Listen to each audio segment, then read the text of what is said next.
Cordy, thanks for joining. Thanks for having me. Before the podcast, we were talking about how there's not just one art world these days. You were talking about sort of growing up in this art world in which there was basically just one art world. Right. I mean, there was probably much more than one art world, but I grew up in New York City I was born in 71, so I grew up in the 70s, 80s, and 90s, and the art world seemed, much smaller, and, though there was like money, involved and money around, it seemed to play, you didn't feel it as much until like starting into the 90s maybe. It seemed like everyone knew each other, especially like, when my parents would talk about, coming to the city in the 50s. And so like in the 50s, 60s, and 70s, it seems like everyone knew everyone. And they all lived on the same block or in the same cluster of buildings. And it was just a different kind of vibe. And when I was a kid, being sort of dragged around to openings in the, 70s and 80s, I would see the same people over and over again, and it didn't strike me as particularly exciting. It didn't seem like anyone was shopping. It seemed like that it was really, the whole scene was just sort of artists showing other artists what they do, and if there was collectors, you didn't notice that, or maybe they weren't coming to the openings and being catered to the same way. And it did feel like, there were sort of like set, clusters of ideas that people were sort of working around. And there were multiple things happening, but there were sort of cohorts of people that did this kind of thing or that kind of thing, and there was crossover. But it was just a different vibe. It was, I don't know, you have to ask me another question, but I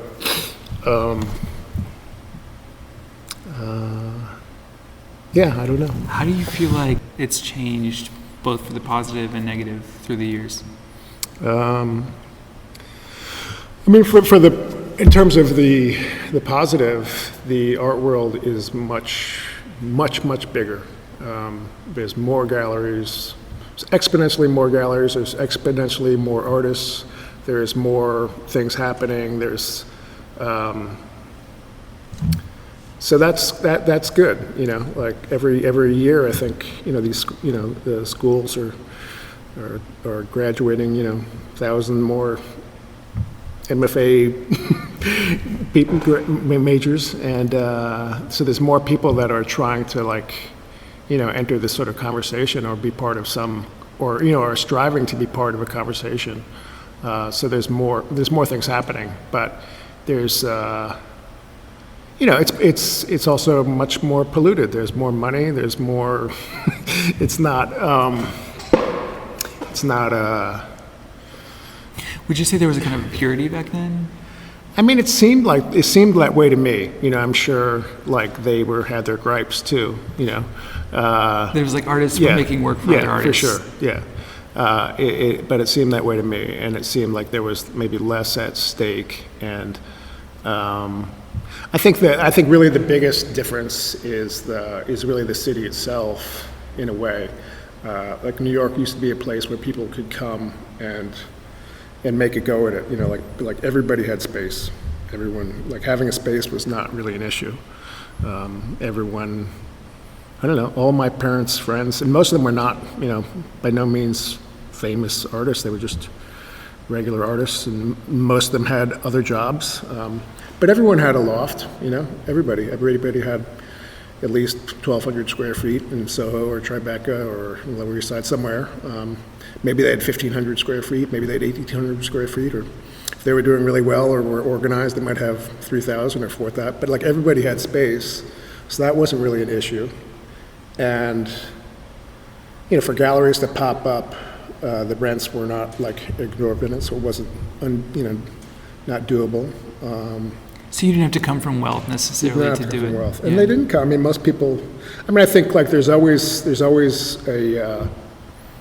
in any of the arts going back hundreds of years, like there is always going to be a decent percentage of people who,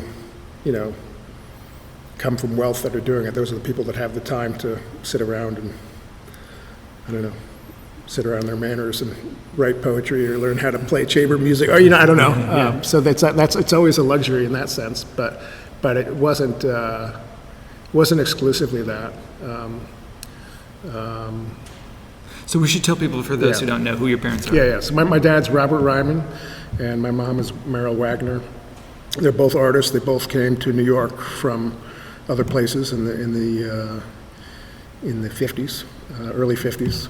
My dad came from Tennessee, and my mom came from Washington State. They both came to New York to do different things. My dad came to be a jazz musician and ended up, he had all kinds. He worked as a musician at night, and then he had odd jobs during the day. And one of those jobs was being a guard at the museum, and he saw, at the Met, right? No, at the Modern. At MoMA. MoMA. And he would see these things coming in, and it kind of blew his mind. And I think there was sort of a direct correlation, kind of to jazz, and so that's how he started. It was like So he came to New York as a painter. He did not come to New York as a painter. He came to New York as a jazz musician, and jazz is an abstract form of art, and so when he saw abstract art like Rothko's and things like that coming in, I think it kind of like blew his mind, and he was like, I don't know. So that was him, and then my mom came to New York. She went to Sarah Lawrence I think she was doing dance and a number of other things, and she ended up going to the Art Students League and ended up painting, and I don't know. How did they meet? They met, that was later on. They met, that's a whole story in itself, that they met because my dad was married before to Lucy Lepard, and they had a kid, they had a child, my oldest brother Ethan. And when they split up, this was in the, I guess, mid-'60s, my dad, had Ethan on the weekend, and he thought it would be a good idea to might be nice to get a dog. And my mom was like an animal person. Oh, anyone who knows her knows that this is the case. She was an animal person, and she had a dog that had a litter of puppies, and she put a notice on the bulletin board at the New York Studio School. And as my dad saw the notice and got my mom to get a puppy, and he kept it for a day or so, and then he realized how much of a pain in the ass a puppy was. And he apparently, as the story goes, now maybe I don't know. This is the story as it was handed down, that my dad came to return the puppy, but my mom was making chicken stew, and my mom's a notoriously terrible cook. I mean, it was like we used to eat the chicken stew all the time. It was very rustic. Anyhow, he, as the story goes, she said, "Okay, well, why don't you, I'm just finishing this soup. Why don't you come in and have dinner, and then we can talk about it." And he had the chicken soup, and he liked it. He liked it, and then instead of having one dog, he ended up with 4 dogs. So. Wow. And then me and Will were, born a couple of years after that. Sounds like he got a little more than he bargained for. Yeah, he got more than he bargained for. So that was how that happened. But I mean, it was that kind of a small world where, like, everybody. You kind of just knew everybody. Everybody knew each other, And, Interesting. And everyone had space, and artists can band together and do things. They could, like all those buildings in Soho that there was AIR buildings in Soho and Tribeca. They were commercial spaces that artists went in, and they sort of took over those buildings, and they lived there illegally, and then they were able to get an artist in residence sort of certificates, and each one of those buildings is a little kind of grassroots operation. Amazing. So you could come here. You didn't really have to have an intense, high-paying job. I think a lot of people do kind of tend to think of that period of time and sort of romanticize it. But what were some drawbacks? Well, I mean, I think that, like a lot of the lofts back then, they didn't have proper like plumbing. Like people would do their own plumbing to like, you would have like one water line or one waste line, and it would be in the front, and so you'd have to like run everything all the way. Like I think my dad and Lucy had a sink on wheels that they would roll to the back. And I remember it was pretty common where you'd have people's kitchens would be sort of built up on a platform so they could run the plumbing underneath it. So they were just sort of putting it together themselves. Yeah. And you know, a lot of the cheaper places, they were cold water lofts. They didn't have hot water, so you would have to like figure that out. You know. Did they have heating though? Yeah, I assume they had heating. You know, but they didn't always have hot. I mean, early on, they don't think they always had hot water. You know, but you could get a hot water heater. You know, you could figure that out. You'd have to. So it's a little more freestyle. Yeah, it's freestyle.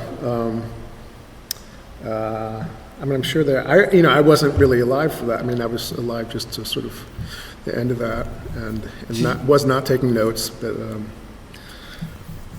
when did you know you were an artist? I don't know that it. I don't know. I guess pretty early. I mean, I knew. I mean, I didn't know. Maybe I might not have known like what type of art I wanted to do, but I knew that I'd like to, you know, make stuff and draw and paint. You know, initially, like I thought, like maybe I was going to make comic books or something like that. But I knew I was going to be in the arts. I just didn't know exactly how. So you were always drawing when you were a kid. Yeah, and also like everyone around was an artist, and it wasn't like it didn't seem like a special thing. It seemed really like a normal thing. Like everyone had whatever job they had, but everyone also did some weird, crazy thing on the side. You know. So all the people you knew, your parents' friends, your family. Yeah. And you know, they all did something strange. You know, like the babysitter used to like make these sculptures out of bike reflectors, and this guy made things with light. I mean, it was just, I don't know, everyone did some weird thing, you know? So for you, just being an artist was kind of normal. It was normal. And I really got the impression that and I hold this to this day, and I debate, I'll say this to other people, and sometimes they'll disagree, but I feel like people, all people are artists. I don't feel like there's like artists and non-artists. I think that being an artist is it's part of a human condition, and it's what makes, us what we are as a species. I think it's kind of our creativity is our superpower. And I think that, people lean into it in different ways, and, in different mediums, whether they're writing or making music or coming up with whatever, like how to make a tree house. I don't know. I mean, like any number of things, and it's all, related. And then whenever you create something, like when you make this podcast, you get like fulfilled. It's like you get a creative like blast and spark. You've created a thing, and that's like amazing. And so I think that people need that, and artists in particular find that, and people that decide to be artists like find that thing, and they really lean into it, and they need that life, affirming spark that making something gives them. So I don't think that's unique. I think that's pretty common, I guess. I agree that I feel like it's our human birthright to be an artist, to have that, to be creative. Yeah. I think we, you and I and many other people that are listening to this are fortunate that they can pursue that directly. Right. And in a way that's very, very much of their choice. Yeah. And it feeds like your soul, Yeah. It feeds your soul. It's like so, yeah. So as a kid, you were always drawing, and then you ended up you went to SVA, right? I went to SVA. That was in 1990, and that was good. I mean, like, art school in itself is like a good, it's a mixed bag in itself. Like, I think that it can be like hugely beneficial, especially if people don't have, for most people, if they do not have a community that they're part of, and they don't have people that would look at what they're doing, art school is the place where that can happen, and so then it's kind of essential. But if you do have that, then I don't know if it's as important.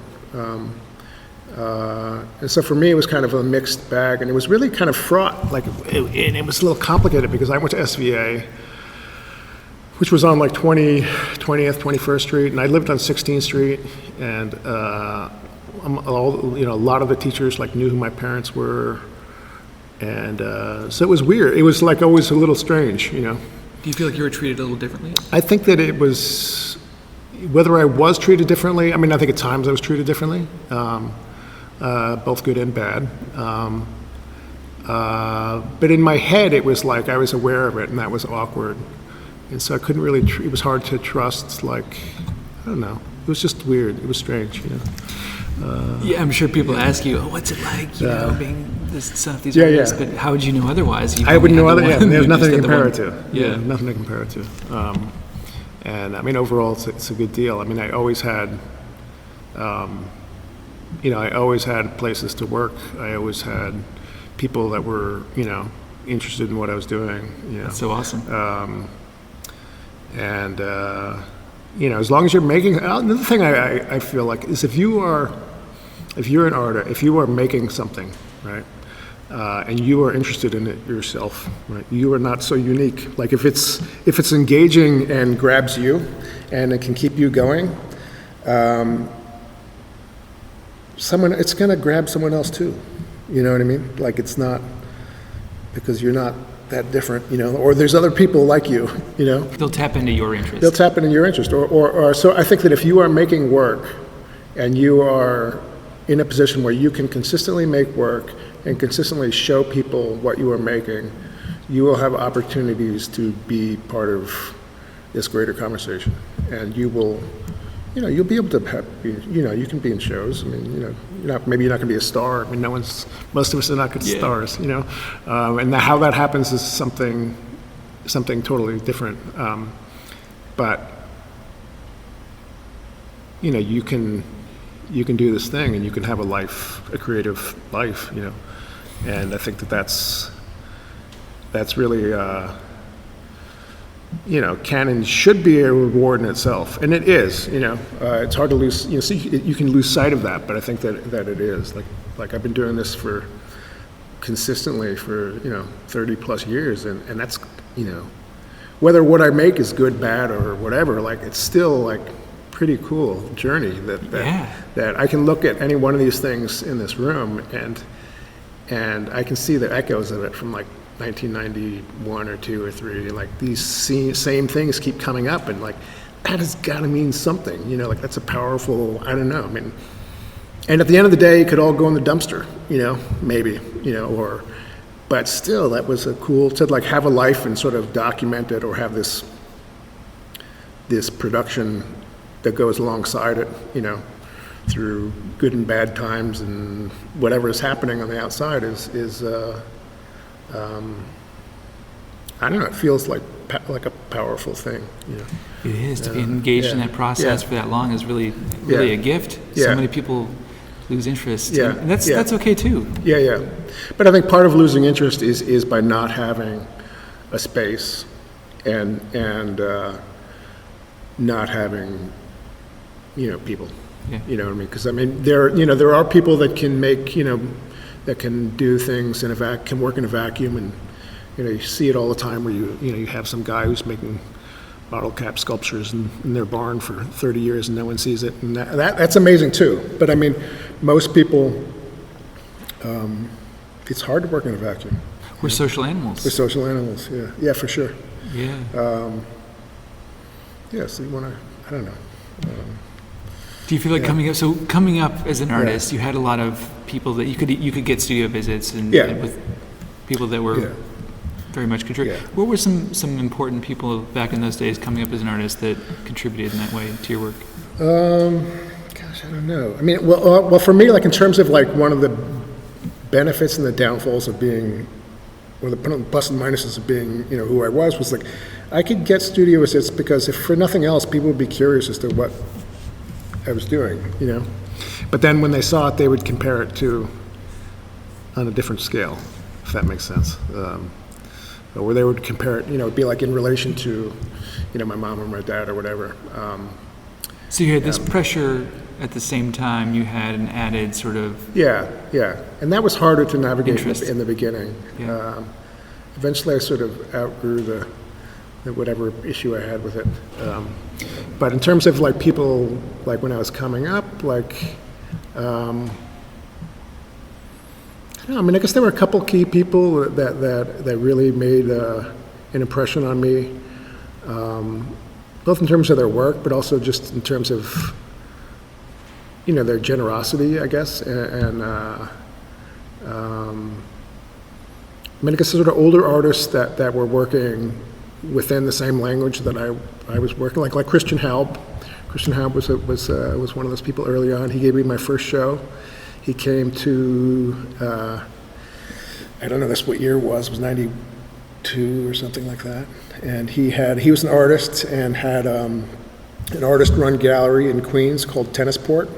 And he was visiting my mom and they'd known him, peripherally for a while. And he was visiting her studio, and he just popped into my studio, and so yeah, he gave me my first show. That was pretty huge.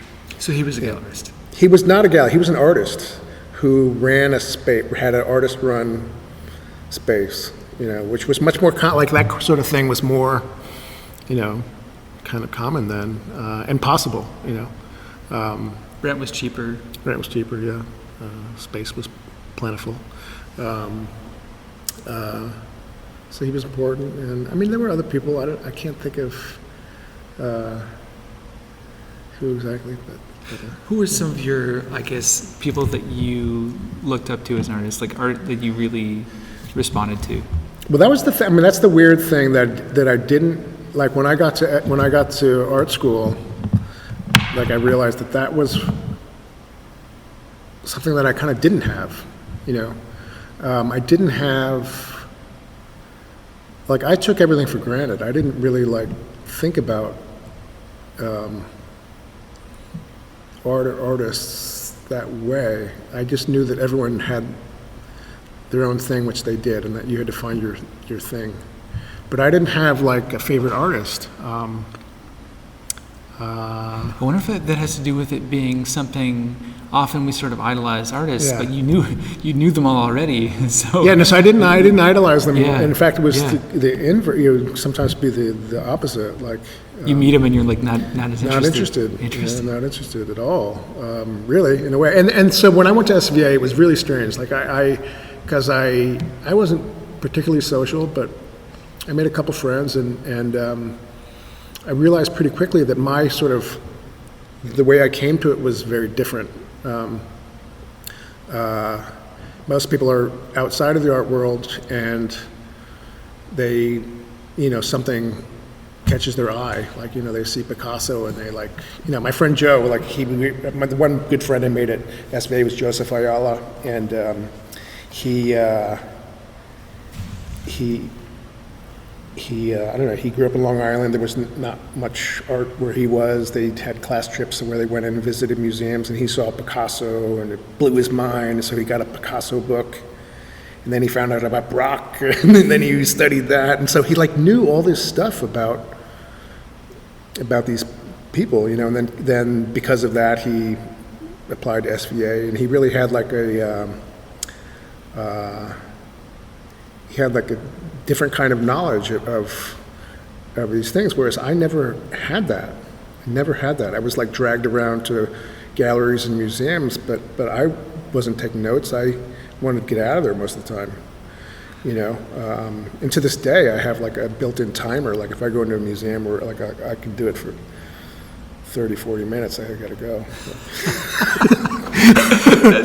Like I remember being with my mom in the Louvre when I was 8 and or 9, maybe it was 10. You know, and we were there for like 7 hours. You know, Were you in hell? I was in hell. Like I just wanted to get out of there. You know, and so it was interesting. I just came about it a different way. You know, and And it's funny when I work now, like I feel like in terms of like the language that I work within, I feel like I know, I don't know how to describe it. Like I have, when I first started working abstractly, with abstraction, it kind of blew me away because I found out that I knew this whole language that I didn't know I knew. You know, like I remember doing like a big kind of black swirl thing, and I was like, holy shit, and it like blew my mind. And I was like, I know that. But I didn't know what it was. And then my teacher at the time said, oh, that looks like a, Robert Motherwell or whatever. And I like looked it up and I was like, oh shit, like I know that. So you'd seen it. I'd seen these things. Yeah. And then after that, I made like a whole blue thing with a zipper down the side, and I was like, holy shit, what is that? It's amazing. And it was like Clifford Stills, and then I made a Rothko. So like I knew, like I had these, I like had seen these things, and like I knew, but I didn't know, like, wasn't thinking of it. You know what I mean? It wasn't conscious. It wasn't conscious, and. And then so initially, like I was really kind of disappointed that I was making abstract work because both my parents were abstract artists. So I felt like, wow, that's really embarrassing. That I like, like before that, like when I was in my teens, I was making representational work and very kind of angsty stuff, maybe kind of German expressionistic type things. And then when I went to art school, I had kind of worked myself into a corner. Let me back up. So when I was a teenager, I was making this kind of very representational, expressionistic work.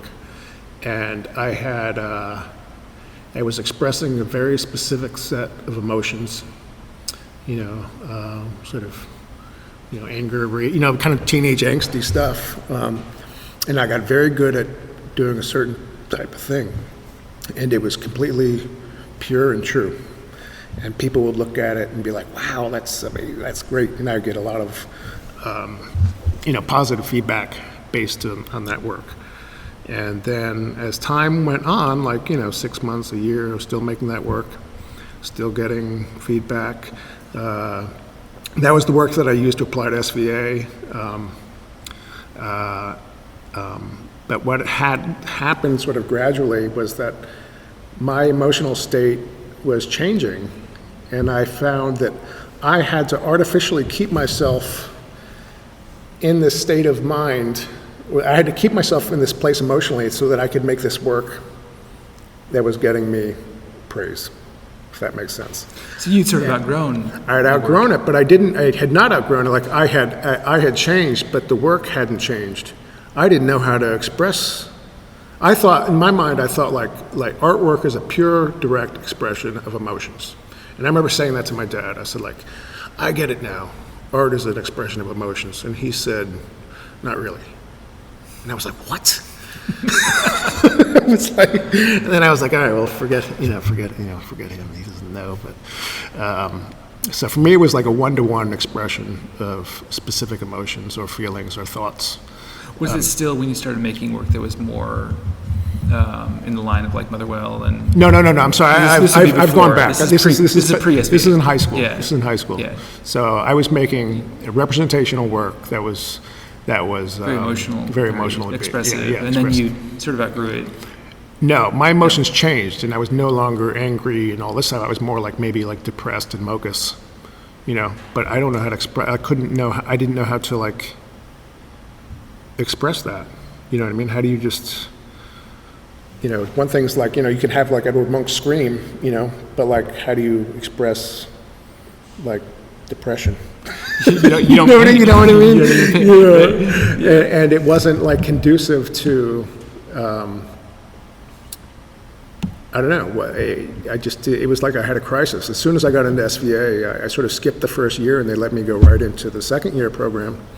So I didn't have to do the foundation stuff because I don't know, I got out of it somehow. So I went right into second year classes and I didn't know what to do because I didn't want to make the work I had been making. And so I just pinned up canvases and I found early on that if I stretched and primed a canvas, I had already invested too much and then I couldn't couldn't work because I had to make art, then, like there was like a big investment, and I didn't know what to make, I didn't know what to make. And so I found that if I just pinned canvas to the wall and not had any kind of pressure, then I could just mess around and play. And that's when I started. That's when I cranked out the Motherwell and the Rothko and the Clifford Still, and without realizing it, I did this survey of stuff that you had absorbed throughout your life. Yeah, but not knowing it, even, and then I didn't feel like until I made my Rothko, until I'd made 2 Rothkos, and been blown away by how perfectly that matched what I was needed to do that day. I didn't care about Rothko. I didn't know anything about it. I heard the name, but I didn't. So then I looked it up, and I was like, wow, all right. And so it was really interesting because that year I made all these sort of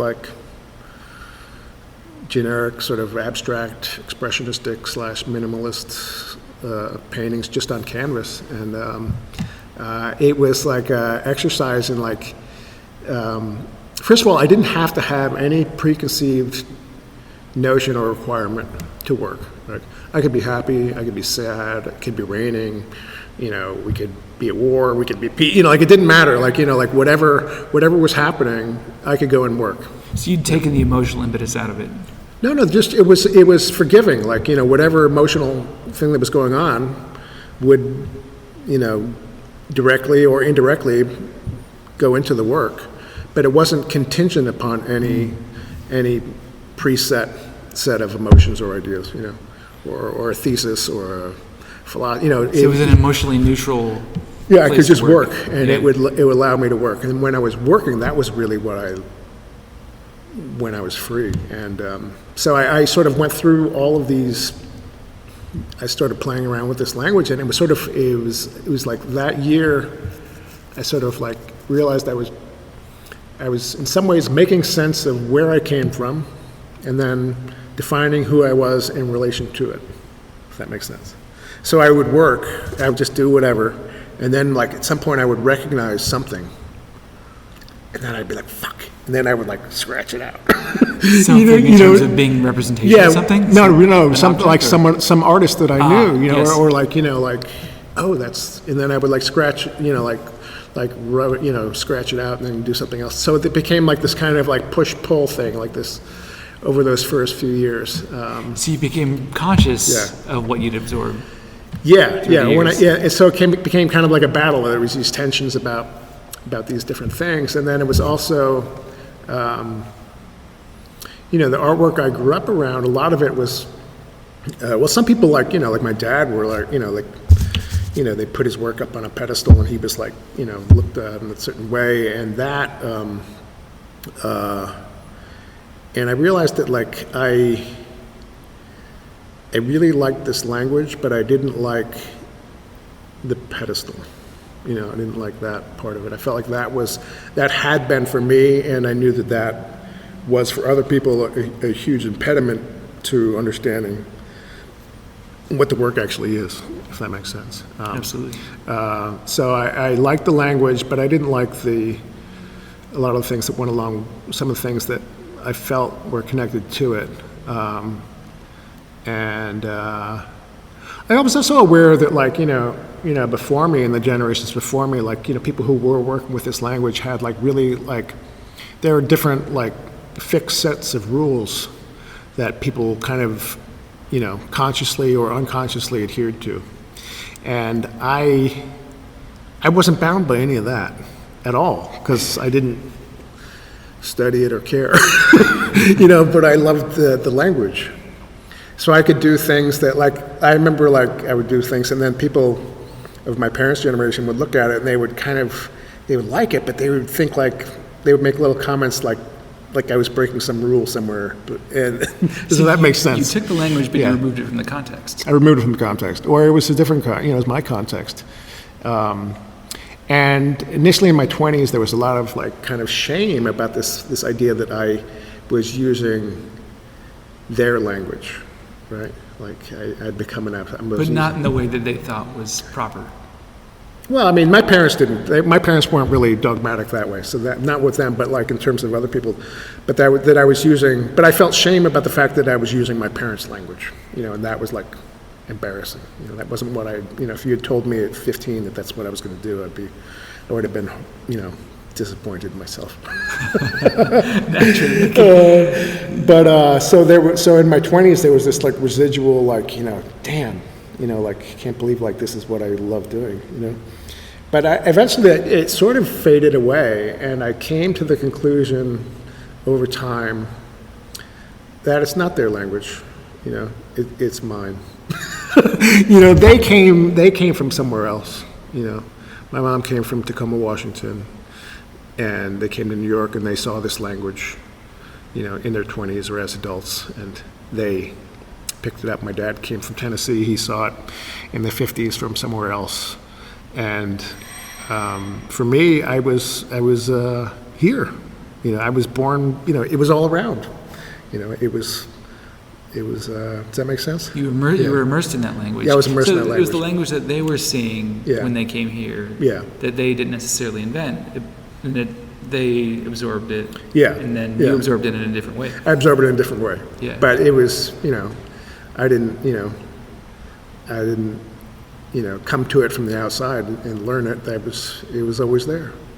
It seems like you kind of deconstructed it as well. Yeah. I don't worry about trying to figure out something that hasn't been done. I just do, and when something gets boring, it kind of morphs on its own, because as long as you're working, as long as I'm continuing to work, things evolve and go different places, and that's like never failed me. Like for kind of blows my mind, but for 30 years, I mean that has not failed me. Like I've like worked consistently for 30 years, and I've no manifesto, no, I don't know, no, no, anything. Like I just do it, and it finds its own path, and then I'll do one sort of thing, and I'll fall in love with a certain like set of colors, or I'll get like excited about doing a certain kind of thing for a period, and then I'll shift and I'll do something else, and then I'll fall in love with it, and then I shift and do something else, and then but over time it circles back,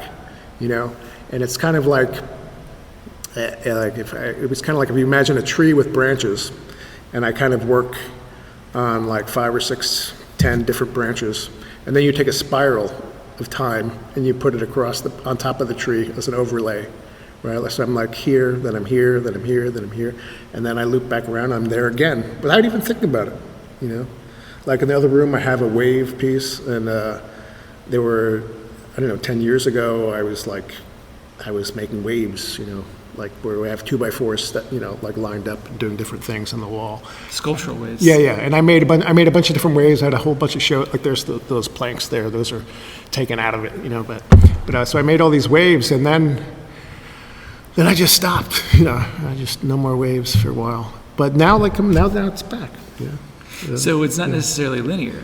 It's not linear, process. but they're connected, they're connected, they're like, it's like a spiral. So you might get to one thing from another idea, and then another thing, then you go back and then maybe work in another idea from the past into this thing. Yeah. And it's really great being in the studio here because I can get a sense, a real tangible, like your work's very tangible. Yeah, and it happens automatically without me having to think about it or plan it, like it just moves into something else. You just surrender to the process. I surrender. I have total faith in the process, and like as long as I'm working, I'm pretty happy. And I've said this to a bunch of other people at the times, but like if you think about like when you're making a work and you, on a scale from like 1 is where you start and then 100 is you're finished, like 1 to 20 can be hard, right? Because you have to figure out what you want to do. Right, and then 80 to 100 can be hard because like you really have something there and your ego's invested, and you're afraid you're going to fuck it up. So like my favorite spot is like that 20 to 80 period where you can just go, you can just work, and like that's where the magic happens. And so what I do is I'll work on something until it like gets tight, until I start like getting afraid of it because I don't want to fuck it up or something. And then I'll move to something else, and then that gets tight, and then I move to something else. And then I move to something else. And then I move to something else. And then by the time I'm on the third or fourth thing, out of the corner of my eye, I see the first thing, and my ego is no longer involved, and I can go do, like hit it afresh without, fear, I guess, or without, like, I don't know, like. So that's sort of what I do. Like when I'm working, I work on a lot of things at once, and I go from thing to thing to thing, and then they come out, when something, at some point, like something won't, it'll be on the wall and it won't be calling to you anymore, and it sits there a while, then you think, okay, well, maybe it's done, maybe it's all right. And it doesn't have to be like, there's no, even for that to be done, it doesn't have to have any kind of, preset requirements. Like it doesn't have to be, it could be beautiful. It doesn't have to be beautiful. It could be beautiful and simple, or it could be like kind of ugly but interesting. They're like, it could be whatever it needs to be, or whatever it wants to, whatever you feel like it wants to be. How do you know? I don't know, but because it's not, because it's like, I think of them as each piece as being like its own kind of entity, and when it feels like it's okay. But okay can be different things, like this guy behind you is kind of like funky, the one with the little like pieces all stuck to it. Love that. Yeah, and so it seems like it's all right. It's related to the one next to it, but it's totally different. I've been having a lot of conversations like this where I've been talking about artwork having agency. Yeah. And I get a sense that in your work, I feel that. You feel that. Yeah. I feel that. Yeah. I think of them as being, entities. And so like if it's, as soon as it's viable, it's all right, And you kind of know, like it speaks to you in a way. Yeah. In a sense. I mean, I'm not saying or stops complaining. Yeah. That's good. That's really good. And at times, like that can change. Like something can sit on the wall for like, weeks or months or years, and then it could start complaining again, and you can go back. It's still alive. Yeah, so I have gone back. I mean, I go back and I cannibalize my own work quite a bit, but then it's like there's a line. Like at some point, like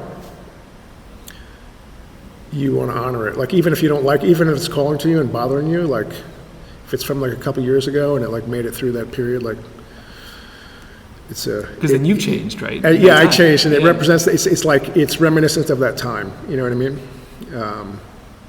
So you look back at like bodies of work and you kind of are transported back to where you were at that. Absolutely. moment. And then what's interesting is you see things come up again and again. You'll see things that like came up the first time in like the early 2000s, and you couldn't really, like, they were kind of funky and not resolved and fucked up, and like you didn't feel like they were successful then.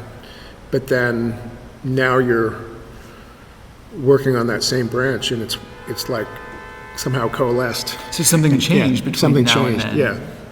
Yeah. So it's really kind of fascinating, and It sounds like that you just really realize the process is a living thing. Yeah, the process is a living thing, and not that the process trumps the result, but it's close. You know what I mean? Yeah, it's both. It's right? both. It's both. It's both. Yeah. I mean, it's one thing.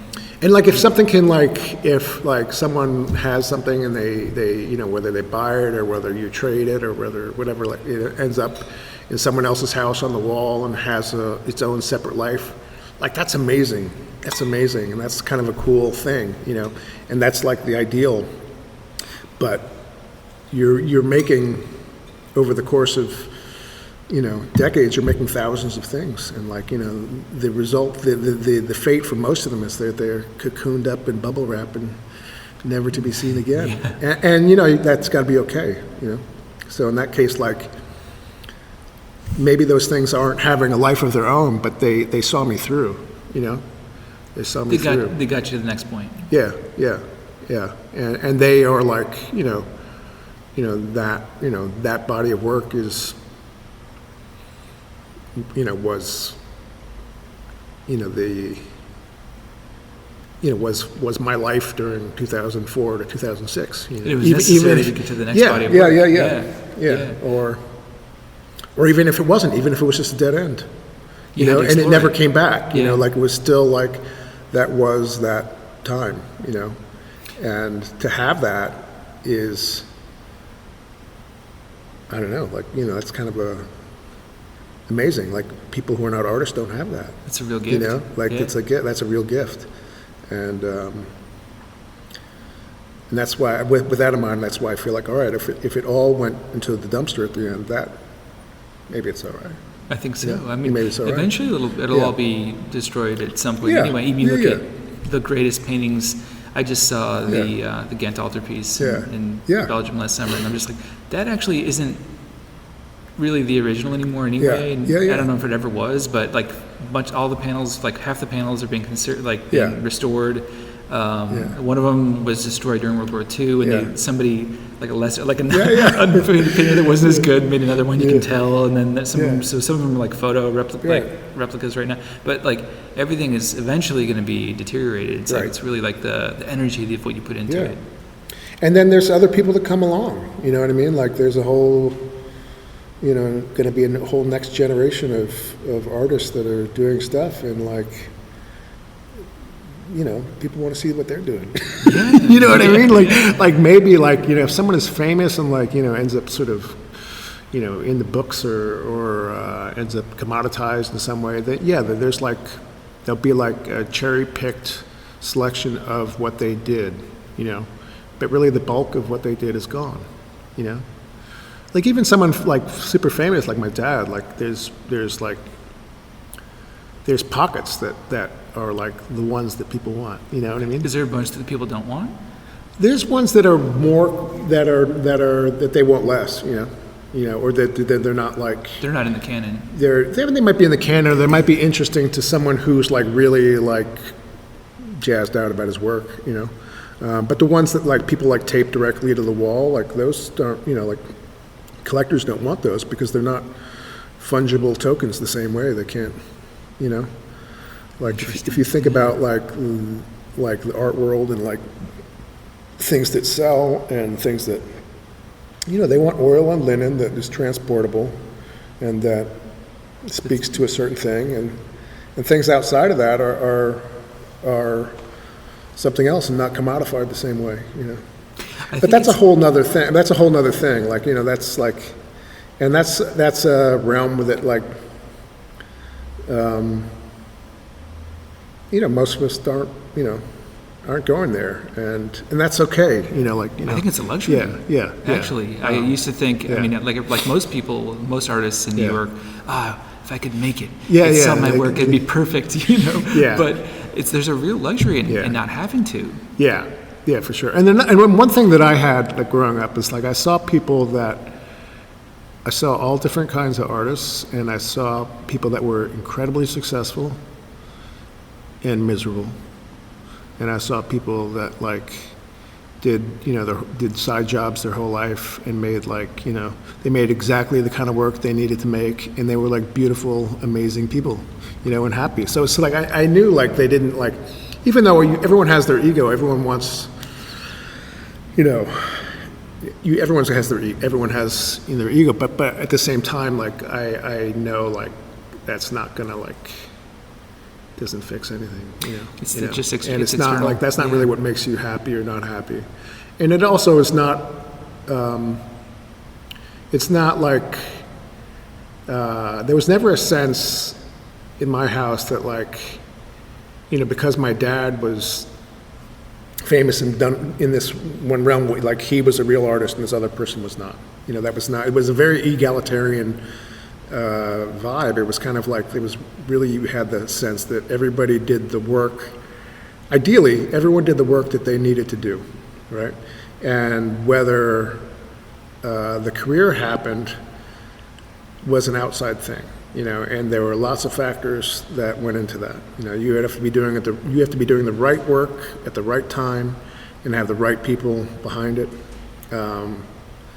for that to happen. But if that doesn't happen, that doesn't mean that the work is less or not important. Like ultimately, you're supposed to be doing the work that you needed to do, you know.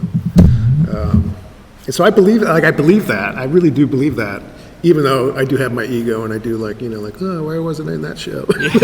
So we all do it too. You know, yeah. like, But you can have both. Or You can like, do- yeah. you know, like, You yeah, can feel yeah, both, Yeah, I think. yeah, yeah. And I mean, multiple things are true. So, That's right. yeah. That's right. Exactly right. I think it's a Yeah. good thing for people to hear Yeah. because often people become disillusioned Yeah. with what they see as this hostile art world that Yeah. doesn't accept them, etc. But it really, if you see it as indifferent, like it's a Yeah. machine, Yeah. and it wants to consume. Yeah, And for sure. whether or not it wants to consume you Yeah. is not really up to you. Yeah, yeah, that's right. That's right. But then also, like, if you're making work, you know, and you're making work consistently, and you're showing work to your people, you're part of the conversation. You know what I mean? And you will get chances to show. And if you don't get chances to show, like, get together with your friends and put on a fucking show. You know, have a party. You know, like hang it up. And this used to happen all the time, and it still happens. Like, you know, like hanging up in someone's house and invite everyone over. you know what I mean? Like, and you see students you see like art students like coming out of art school, like they'll like, you know, still do this kind of thing to a lesser degree. Yeah, you just want to be part of the, you know, the community and the conversation, and that is attainable, you know. And that's what, I mean, like in terms of like Art Cake and why I started why I wanted to do that, that's really what that is for, you know.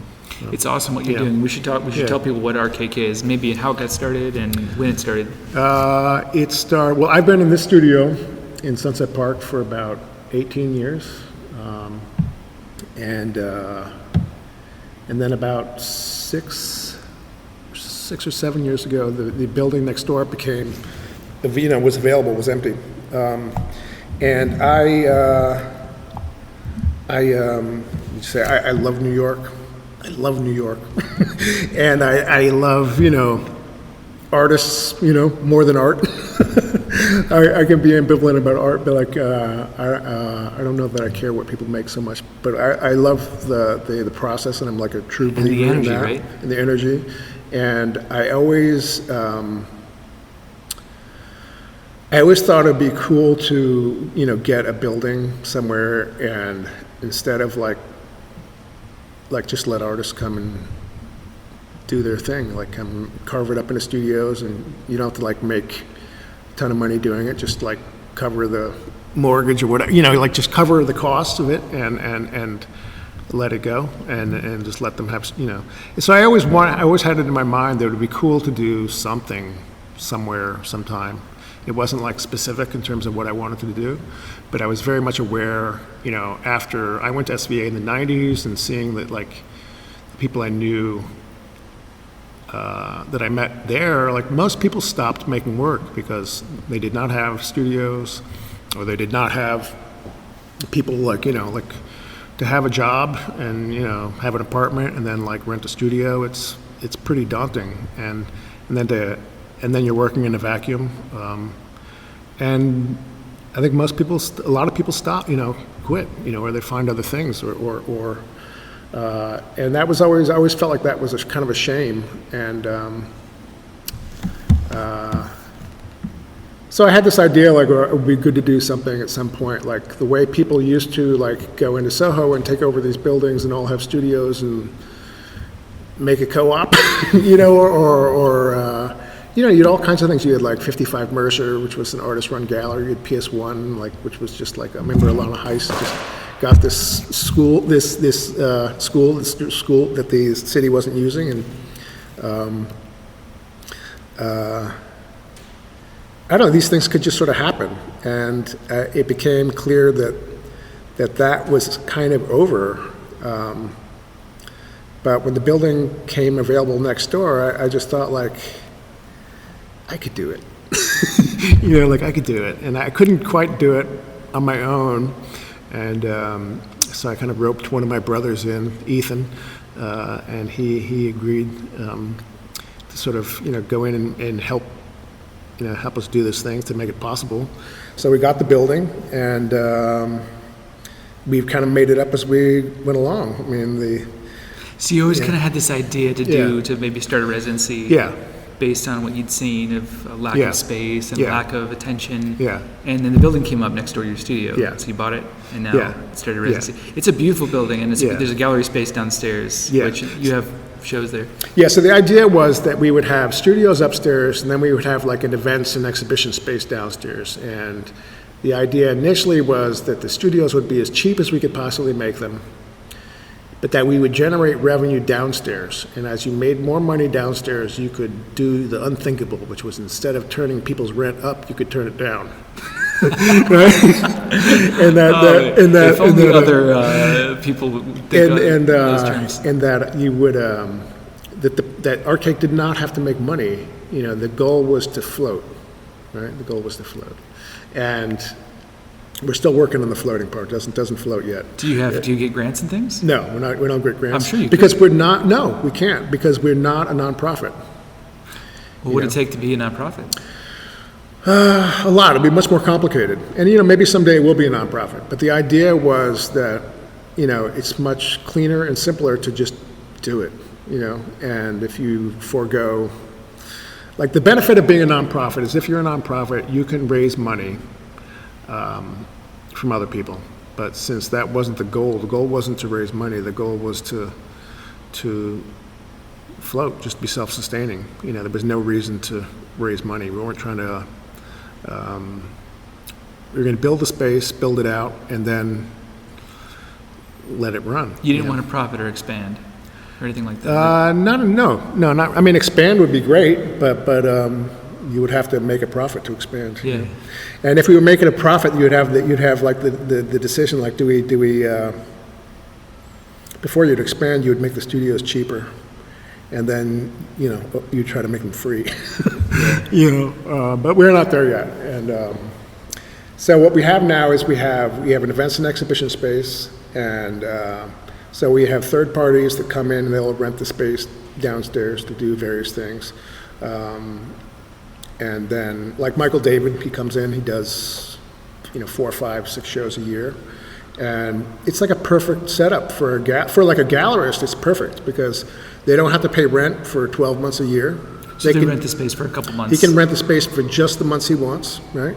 Do a show, activate the space, bring artists, bring collectors, bring people to the building. They can go upstairs and look around. And you don't have to worry about it. You don't have to deal with all that. We don't have any. We have very little staff. We have no. It's really a skeleton staff. It's me and a couple other people. So it kind of runs itself. Well, the idea is for it to run itself. It does not run itself, but it's a pain in the butt. But it's still like an amazing project. You have some fantastic shows. The last show, was that curated by Michael David? That was curated by Michael David. That was Judy Pfaff, Al Held, Frank Stella, and Elizabeth Murray. Amazing show.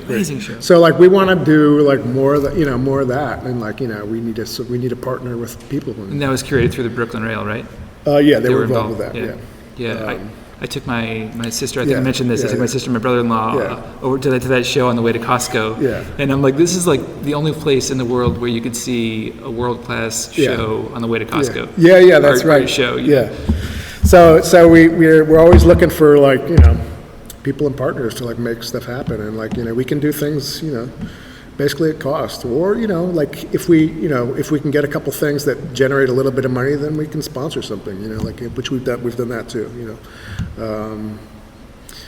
I mean, the idea is to keep the space active and of use, and it loses money, but as long as it doesn't lose too much money.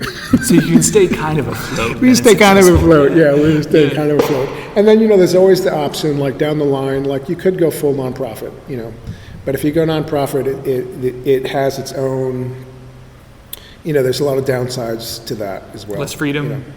Less freedom. I mean, you have to have a board, you have to have a lawyer, you have to have all kinds of paperwork. You have to, as a nonprofit, you have to give a certain percentage away every year. It would cost 3 times as much to run as a nonprofit, and I'd have to hire a fundraiser go around and ask other people to have for whole staff, money to pay for all the staff. And, it would be, nonprofits do amazing things, but like to run a nonprofit was not my dream. My dream was more like,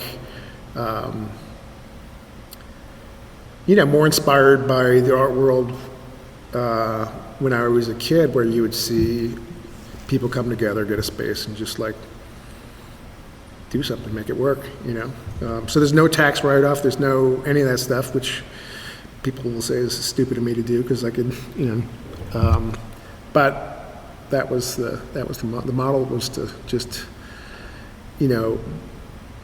have the building and try to have it float, and do good things and be, and in spite of anything else, like there's 11 artists, they get studios for 2 years at a time, and we've been running for 6 years or something. So like there's a lot of artists that have like come and had space to work. And if you have a studio there, then during the time that you're there, we have an exhibition space upstairs. Like during your time when you're there, you can use Studio 10 and do a little pop-up exhibition. And every few years we try to do a group show downstairs to get everyone in that. And so there's like a lot of little perks. We have a Instagram and social media. We try to promote everyone's stuff. And so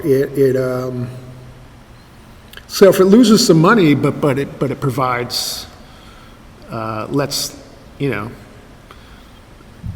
number of other people be part of this conversation, then that's worth it. Absolutely. I think, Yeah, it's a great contribution. Yeah. It's it's an important thing, supporting artists. Yeah, because I always had that. Like I always had that. Like that was like a crazy, an amazing. Like to me, I think of it as like kind of an amazing privilege that I've been able to pursue this life, and do this thing for 30 years, and most people don't get to do that. It's amazing. So. And that's awesome that you're giving back like that. You're giving people an opportunity to have a bit of the same thing that you had. Some support, space. And it doesn't matter what they make. Like I don't care what they make. Like I'm interested. If it were just work that I were interested in, it would be very boring. How do they find the rest? You know what I mean? It would be like just be people that made work looking like this. It would be terrible. Well, it would be terrible. How do they find it? It's mostly like word of mouth. Like what we do is because we don't have much of a staff, So we what we do is we pick pickers. So we'll like ask, professor. Now you're going to be a picker now. So like if different people know artists and curators and writers, like if they know people that like could benefit from having a studio, it's not free. It's about half of market rate. That's great, though. They get a studio for 2 years, and we try to support them however we can. They can do a little show while they're here if they want. They don't always want to. They give us the names, and we have their stuff on file. And each season, everyone's on a different kind of timeline. So every season, like every summer or fall, like there's usually one or two that pop open. And we look and see who we have in the hat, and we look and see who we have already in the studios. And we want to have a good mix of old people, young people, men, women, in between. Doesn't matter. You want to have a good mix of everything, and then you want to have a good mix of different types of work. You don't want only abstract artists or only like photorealist stuff. You want to have a little bit of everything. So you look in the hat and you see, all right, well, what fleshes things out, and then you contact that person, and they say, oh, actually, I just signed a lease somewhere else. And then so you go to the next person, and then that's how it works. That's great. And that's great. The more people, the longer we do it, the more people we know, the more people get referred.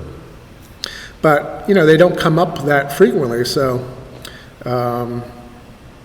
just get your name in the hat, and then who knows what could happen? You might be the only, and when we have an opening, you might be the only, Hawaiian photographer, and we need one of those. That's great. I mean, it's really important to work I share a studio building with other artists, but it's a live workspace actually a couple blocks away here at Sunset Park, and we just even 5 minutes of having somebody come in and see your work and just making a comment or just be like, oh yeah, cool, I like this one, or just to get the energy. It's everything. It's everything. It's everything. Yeah. You're not working. You can't work in a vacuum. You just it's so some important. People can, but some people can. Maybe. I wonder. But it's hard. It's hard. But so you have a lot of people coming here in your studio. Yeah, I mean, if they want, I mean, I don't bug, it's as much as they, it's as much or as little as they want, like I'm here pretty much 5 days a week, sort of like roughly 9 to 5, and, go out to lunch, and if people want to go eat, I'll take you out to lunch. If not, I'm not going to bug you, so there's no real requirements, Well, that's great. I mean, great. And some people, some residents, I see them a lot and interact with them a lot, and there's other residents I've barely seen at all, and that's okay, but it's an amazing it's like an amazing project, and it's I feel really good about it. Absolutely. It's like I said, it's just an amazing contribution, and I think it's a way in which it's not just it radiates out, right? It's not just this, but then people from the neighborhood maybe come around and see what's going on there, what's that art show, and they see maybe they're initially confused by Frank Stella or whatever it is, but they're like, that's interesting, that's kind of weird. Maybe the guys from the car shop down the street come in, or whatever it is. It but that's how it starts, when my dad was at the Museum of Modern Art in 1952 or 3, and they brought in Rothko's, I'm sure he was confused. He was like, wow, what the fuck is this?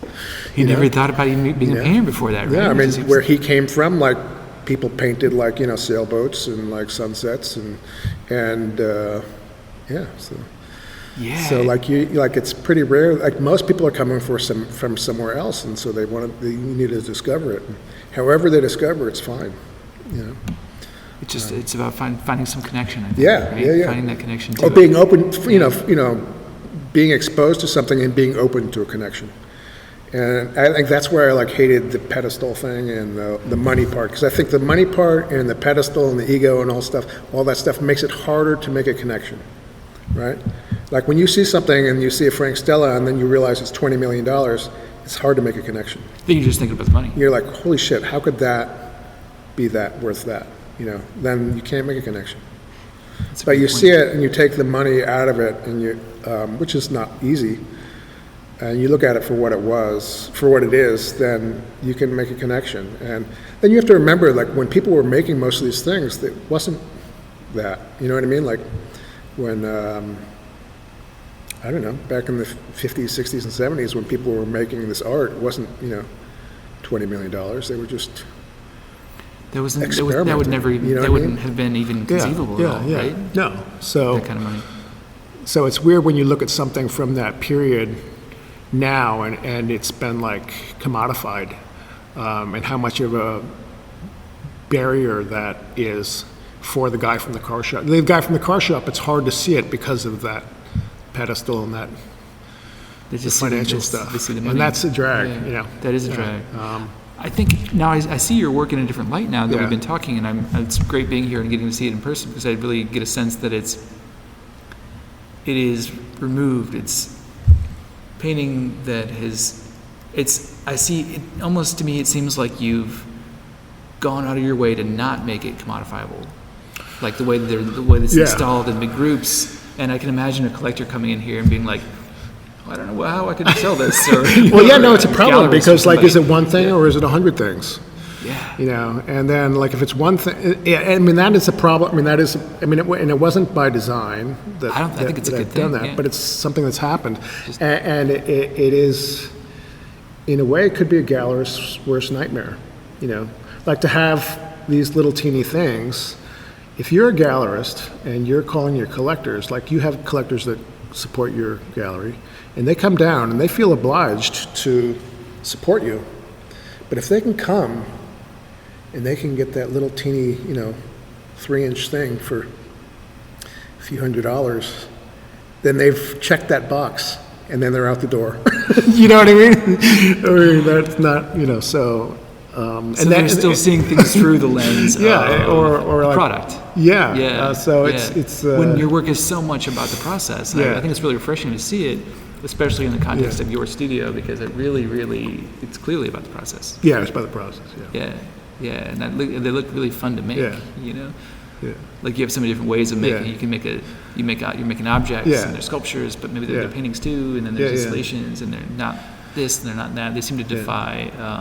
And then the little ones, they're like people. I mean, they classifying, they can be on their own. Like you could have one, you know, you could have it by your desk, and it could be amazing, could be great to live with it, you know. But it could also be with 10 others, and they like to be with others, but they don't have to be. You know, they don't have like to people. be. They do. They really do seem to have this agency, right? Yeah. So I have for the most part, I have a pretty good time.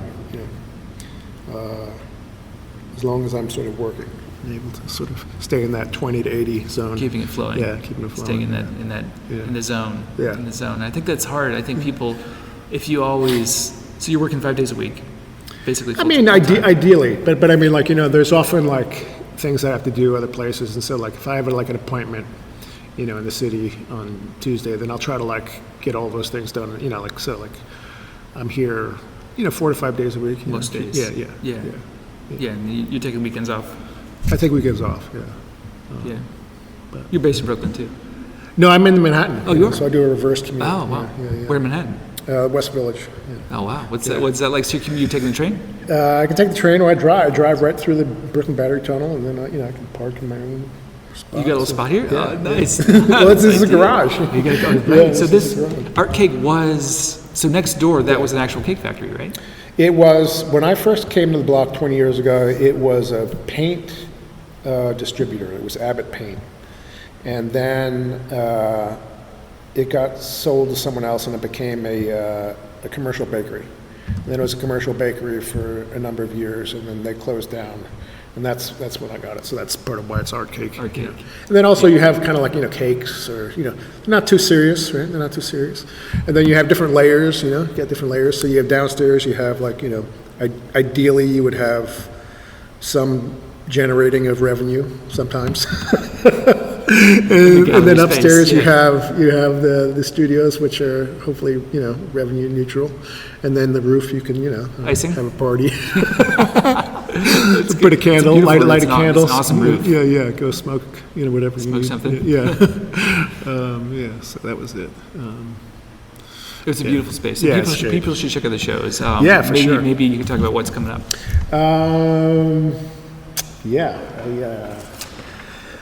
Well, I don't know what's coming up.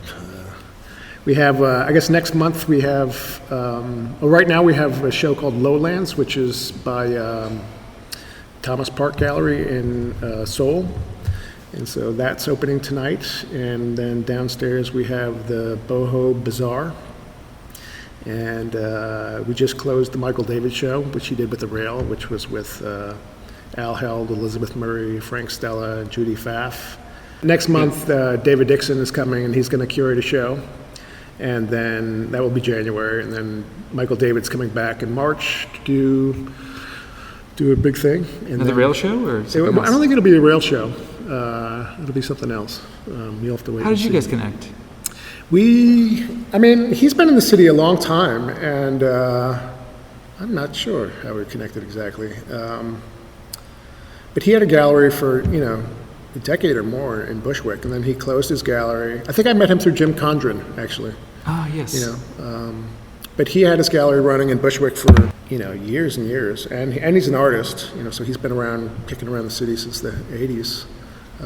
Just what started the conversation, there's so many art worlds, there's so many people here. Yeah, and so basically what happened was he was closing his gallery, losing his space. I don't know the details, but he was losing his space either by,